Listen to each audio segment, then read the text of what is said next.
bright, shining faces, this four. Yes, my name is Anna Middleton, and my husband, Alexander, is a physician, but I run our shop. Now, there's much to do today with ladies' pills to make and gentlemen's teeth to clean, and I must go and secure provisions for tonight's supper. And I'm sure you all have your own needs as well. Truly, business never ceases. But here I am talking to such things, and you must all be quite new here, are you not? Do you know of which I speak? Aye, well, maybe I should explain my services to you so you can best understand how to use me. Well, I, like my husband, am an apothecary.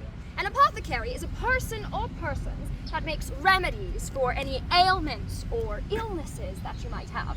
Now, our remedies are natural in nature, and they are created using herbs and minerals, like some of the ones that I have on the table here.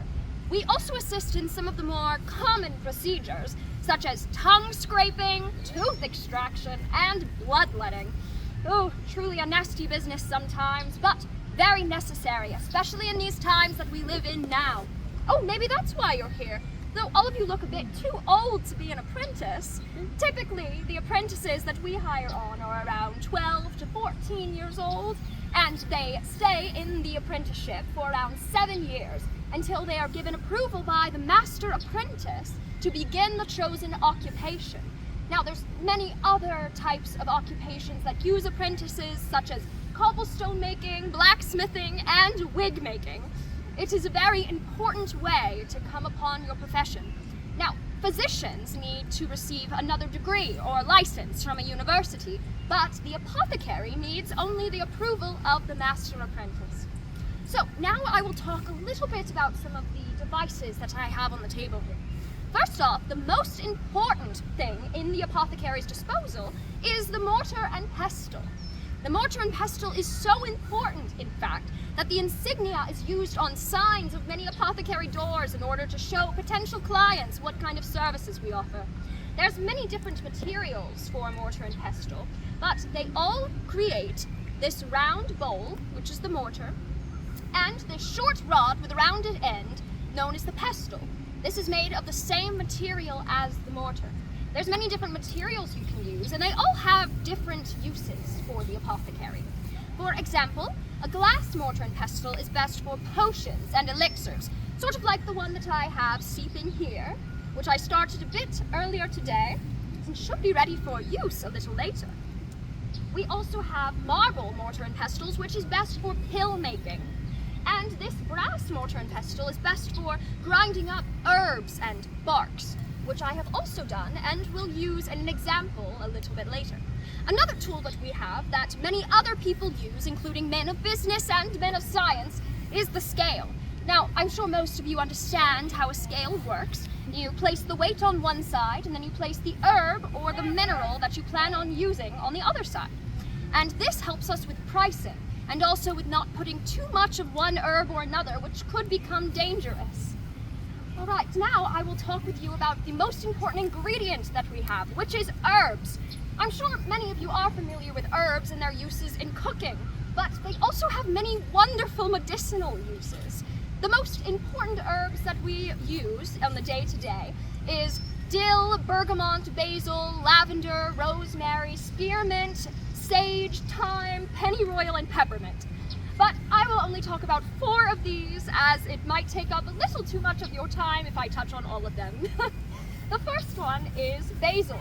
Now, basil is very important in cooking stews or soups or salads, but it also has wonderful abilities when it comes to curing you of the common cold and of headaches.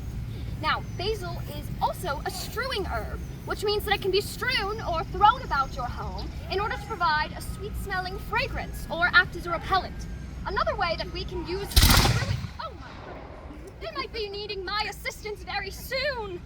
Oh, now another way we can use a strewing herb is by putting some of the herb in the bottom of this device here and atop some boiling water, which can create a steam for you to mist your home. Now, any lady that has a stinky husband will know that this can be very useful. Alexander comes home smelling like dead things, and I must use my basil accordingly. Now, lavender is another strewing herb and a favorite of many of the ladies that I work with. Now, lavender has many uses in curing insomnia, depression, anxiety, and migraines. I recommended to some of my patients before to put a few twigs of lavender underneath their pillow in order to assist with sleeping. Now next is sage, which is a favorite amongst many of the rude gentlemen that I work with, who like to use it in the flavoring of meats, such as poultry and pork. But it's also an excellent mouthwash and can assist with any tooth pain. You can also soak some of the leaves of sage in cloth and put it atop one of your aching teeth, and it can provide some temporary relief. Teeth problems are a big issue in the colonies, as I will discuss a bit more later. I recommend this a lot of the times for people's aches and pains. Now, pennyroyal is the most controversial herb that I have on this table. Many apothecaries are looked down on for using it at all. Pennyroyal is used to create a very popular perfume for the ladies at the time, but in too much of a dose, it can be used to induce pregnancy or assist a woman who is past her time, if you know what I mean. So we don't put this one out as much, but it can also be used as a repellent for mosquitoes, which can be very useful in this heat. Now, I will talk about the procedures that we commonly use. So the first is tongue scraping. Ugh. So tongue scraping is used to remove excess or unwanted residue upon the tongue. Do not fear though, I do wash it off with a bit of brandy after each patient. Now, most people have teeth problems because of excess sweets or drink. So you must make sure to brush your teeth, else you might have to deal with this next procedure. Tooth extraction. Now, this is what's known as an English key. This device is used to extract a tooth by exerting lateral pressure and twisting like so. It's supposed to not hurt any of the other teeth or gum, but sometimes, of course, it does cause great pain. To prevent this, we can use this device here, which assists in stopping any nerve pain, by placing this up against the gum and shooting it like so that the needle goes into the gum and stops the nerves. But I will also show you a few of my remedies that I give some of my patients that have to go through tooth extraction. As I talked about this one, it's quite simple.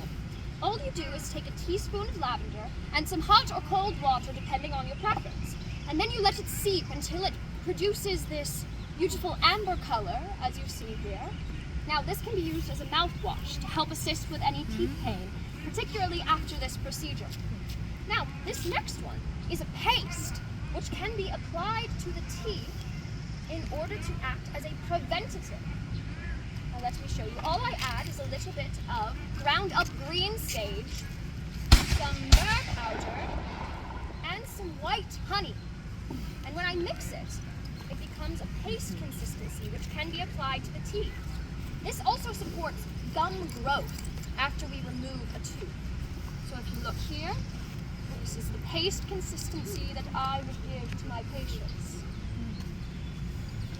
Now, last, this remedy has been abused by quite a few of the gentlemen that I work with because it involves ground up silicone powder in half a pint of brandy. Now, you're typically supposed to dilute the brandy with a bit of rose water every morning and evening. And you apply this as a mouthwash where you must spit it out afterwards. Spit it out afterwards. Do not drink the brandy. But if you do, you might encounter some more teeth problems and perhaps have to have another tooth extraction, which brings us back to this again. Now, the final procedure that I will discuss with you is bloodletting. So, bloodletting is used by many physicians in order to clear the body of toxic blood, which are believed to be causing a lot of illnesses. In order to bloodlet, you create a small incision right below your elbow, and you catch the blood with this bowl. Many apothecaries will put the blood bowl out on the windowsill in order to show potential clients that we still use this technique. In order to bloodlet, one can also use leeches. Now, I won't bring my friend out here today. It might cause a few of you to get a bit squeamish, but leeching is a very important part of the bloodletting process. We also use maggots I have a couple of my friends in here for you all to see. Maggots are used in order to eat off the dead flesh around a wound. Very nasty stuff, I agree. But yes, that is all I have for you today. But if you have any questions or you require the services of Alexander or myself, please ask away and I shall try to assist you. Thank you. Yes, any questions? I was curious about the mortar and pestle. You said the brass one works better for herbs. It's for, yes, for barks and spices. This is how I use to grind up this myrba. You pour in a little bit here and then you grind it up. Yes. I like the brass one, but my favorite one is the glass mortar and pestle. Yes. Any more questions? Quandaries? Well, I can release you into the hot summer day.